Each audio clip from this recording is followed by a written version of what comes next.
नमस्कार, अस्सलाम वालेकुम दोस्तों।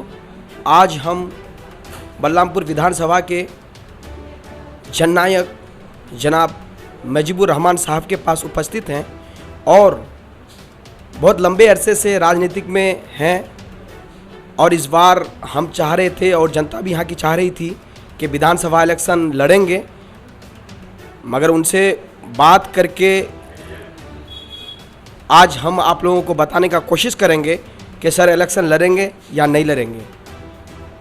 हाँ, अस्सलाम वालेकुम सर। सबसे पहले मीडिया के साथियों, आपको सलाम नमस्कार और तमाम बारसोई बलरामपुर 65 के जनताओं को हार्दिक शुभकामनाएं लोकतंत्र के इस महापर्व पर।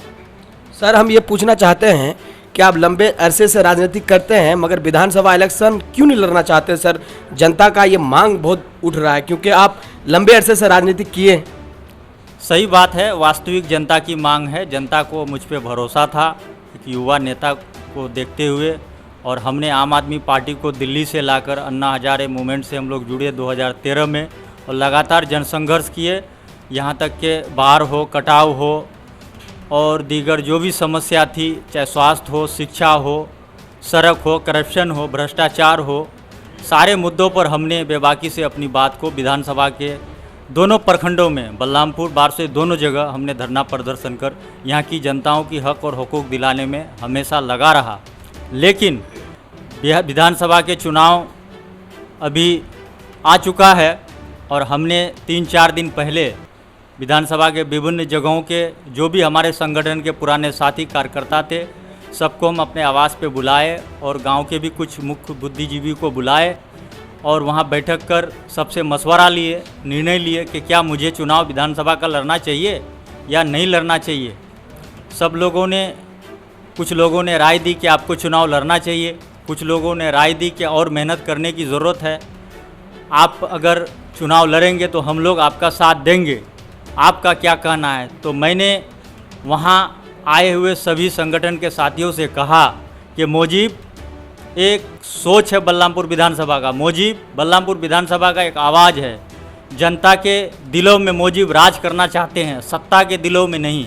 जिस तरह से बिहार विधानसभा के चुनाव में इस बार देखने को मिल रहा है कि टिकट बंटवारे में, टिकट के रेस में जो लोग थे उनको फेंका जा रहा है, कहीं ना कहीं धन और बल का इस्तेमाल हो रहा है। तो क्या आप टिकट जो है कहीं लेने नहीं गए, पैरवी नहीं कर पाए आप? क्या पैरवी भी हमारी चल रही थी आम आदमी पार्टी में और भी कई लोग कह रहे थे, लेकिन हम जो है आम आदमी पार्टी के पुराने साथी होने के नाते अरविंद जी को देखते हुए कि एक राष्ट्रीय पार्टी आम आदमी पार्टी है, हम तब चुनाव लड़ेंगे जब मुझे लगेगा कि यहाँ का जनता भरपूर हमारा समर्थन करती है और अपने हम काम से उसको खुश पराग पाएंगे। जिस दिन हमारी संगठन गांव-गांव बूथ स्तर तक पहुंचेगा, उस दिन जनता को अपना टिकट बनाकर, टिकट मानकर, बाहुबल और धनबल को पीछे रखकर जनता को अपना मसीहा समझकर, जनता को हमदर्द बनाकर अपने काम के ज़रिए उनके आवाज़ बनकर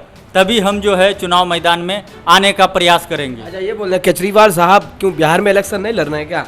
केजरीवाल साहब बिहार में इलेक्शन लड़ रहे हैं जहाँ जहाँ संगठन मजबूत है, अच्छी स्थिति है। उनका भी कहना था कि जहाँ पे अच्छी स्थिति है वहाँ चुनाव लड़ाया जाए, जो साथी इच्छुक है उसे चुनाव लड़ाया जाए। लेकिन हमने संगठन से मशवरा के बाद ये निर्णय लिया कि हम लोग अभी धरातल पर थोड़ी कमज़ोर हैं और मजबूती की ज़रूरत है और संघर्ष की ज़रूरत है, जनता को और विश्वास में लेने की ज़रूरत है, गाँव-गाँव जाकर और बदहाली और वहाँ की समस्याओं को उजागर कर वहाँ के लोगों को हक और हुकूक दिलाने पर काम करने की ज़रूरत है। और जब हम यह काम करने में सफल होंगे तो जनता मुझे खुद टिकट मानेगी, किसी दल और किसी टिकट के भरोसे पर मुझे रहने की ज़रूरत नहीं पड़ेगी। वास्तविक रूप में तो आप एक पूर्व जिला परिषद भी है सर और आपका जनाधार भी बढ़िया है, मगर बड़ी अफसोस हुई हम लोगों को ये चीज़ सुन करके कि आप इलेक्शन नहीं लड़ रहे। देखिए, जनता का कहना ये, देखिए सारी जनता बलरामपुर विधानसभा की जानती है और मेरे जो भी शुभचिंतक है वो जानते हैं कि मुजीब भाई की आर्थिक स्थिति दयनीय है और विधानसभा का चुनाव है और इसे चुनाव तब लड़ाया जाए जब हर तरह से संगठन की मजबूती हो और इलाके में इसका नाम का डंका बजे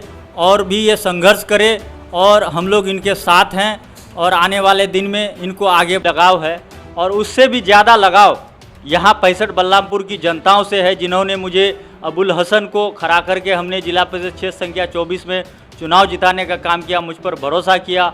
बलरामपुर 21 से मैं चुनाव लड़ा जिला परिषद का, जिसमें हमें काफ़ी अच्छे वोट मिले और लोगों का समर्थन और प्यार मिला। इसके लिए मैं बलरामपुर की जनताओं का आभार हूं और मुझ पर कर्ज है यहाँ के जनताओं का जो हमें वोट दिया है, और बिघोर के जनताओं का भी मुझ पर कर्ज है कि उन लोगों ने मेरे कहने पर एक गरीब आदमी को जिला परिषद बनाया है, उसके कर्ज को पहले उतारना है, उसके बाद में विधानसभा का चुनाव में मुझे फिर मजबूती से आऊंगा करके हमने जिला परिषद क्षेत्र संख्या। और सर ये कहना चाहेंगे, जब अगर यहाँ बाय दफे विधायक बन जाते हैं तो क्या यहाँ का सबसे पहला आपका काम क्या रहेगा? जिला परिषद का देखिए, मेरा यहाँ सबसे पहला काम होगा, जितने बंद पड़े अस्पताल है, स्वास्थ्य केंद्र है, जहाँ गरीब गुरबा दिन भर मजदूरी करके इलाज नहीं कर पाता है, सबसे पहला काम स्वास्थ्य का होगा। दूसरा काम शिक्षा होगा। बंद पड़े ऐसे मेरे विधानसभा में स्कूल है जहाँ शौचालय की कमी है, जहाँ पर जो है खंडर जैसा स्कूल पड़ा हुआ है, नियमित पठन पाठन की सुविधा नहीं है, या शिक्षा पे बहुत अच्छा गुणवत्ता। सवाल ये है सर कि बलरामपुर विधानसभा की जनता को आप इस बार क्या पैगाम दीजिएगा? इलेक्शन नहीं लड़ रहे हैं, क्या वही कहना है या पहला काम होगा? मैं बलरामपुर विधानसभा की जनता को यही पैगाम दूंगा कि 5 वर्षों में लोकतंत्र का ये महापर्व आपके बीच में आया है, हम सबों के बीच में आया है। दूसरा, हमें एक लीडर, साहसी और करप्शन मुक्त अच्छे उम्मीदवार का चयन करना है। विचार विमर्श करके आप अपना कीमती मतदान अच्छे लोगों को देने का प्रयास करें, जो आपका वोट का कीमत समझे और आपका जो कदर करे। सर के बलरामपुर सपोर्ट किसको करिएगा इस बार? अभी वर्तमान में मैं भी एक आम नागरिक के तरह हूं, और मैं आने वाले दिनों में देखता हूं कितने लोग चुनावी मैदान में होते हैं, जनता का क्या रुख होता है, उसी पर फिर हम अपना राय व्यक्त करेंगे। बहुत बहुत शुक्रिया। आप लोग देख लेते हैं आम आदमी पार्टी के करप्शन मुक्त दावेदार यहाँ पे विधानसभा बलरामपुर 65 करना है। महजूब विचार विमर्श करके आलम साहब आप अपना कीमती मतदान अच्छा काज करता है और अच्छा वक्ता भी हैं, बोलते भी बढ़िया है, इसलिए इस वीडियो को शेयर करके आप लोग जो है कमेंट करने का काम करिए। नमस्कार, जय हिंद। अभी वर्तमान में मैं